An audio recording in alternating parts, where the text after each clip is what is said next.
Once upon a time, in a small, peaceful village nestled between the mountains and the sea, there lived an old man named Yasaku. Yasaku was known far and wide for his kind heart and love for animals. He always had a warm smile and a helping hand for anyone in need.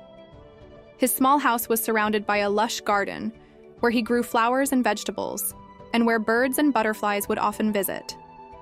One crisp autumn morning, Yasaku decided to take a walk in the nearby forest to gather some firewood for the upcoming winter. As he ventured deeper into the woods, he heard a soft, pitiful chirp. Following the sound, he discovered a little sparrow with an injured wing, struggling to fly and lying on the cold forest floor. Yasaku, gently, "Oh, you poor little thing. You're hurt, aren't you? Let me help you." Yasaku tenderly wrapped the sparrow in a soft cloth and rushed back to his home. He knew that the little bird needed warmth and rest to heal its wounded wing. Once home, Yasaku created a comfortable nest for the sparrow using soft blankets and feathers. He placed it near the fireplace, ensuring that the bird would stay warm and cozy.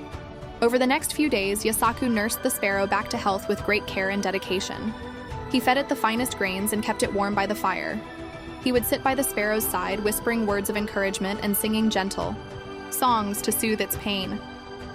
Yasaku, softly singing, "Little bird, don't be afraid.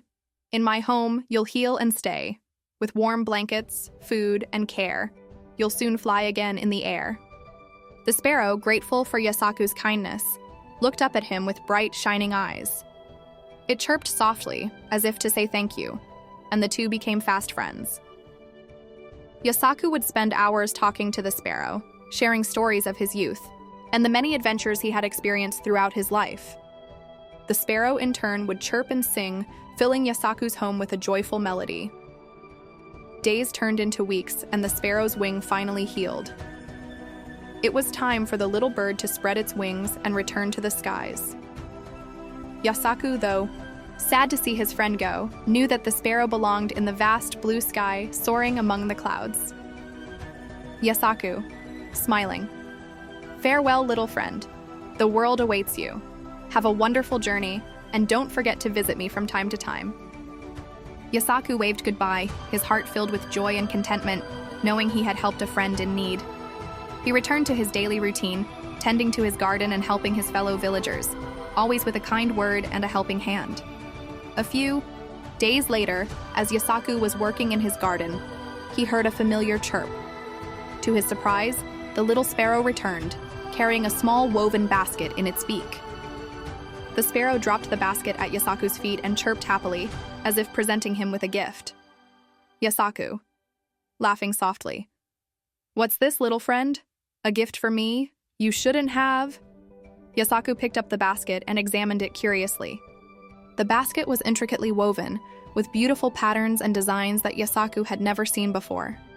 He carefully opened the basket, and to his amazement, he found an assortment of beautiful treasures inside. Shiny gemstones, golden coins, and intricate ornaments unlike anything he had ever seen. Yasaku was overjoyed and thanked the sparrow for its generosity. Yasaku, gratefully, "Thank you, little friend. This is truly wonderful. But you didn't have to bring me anything.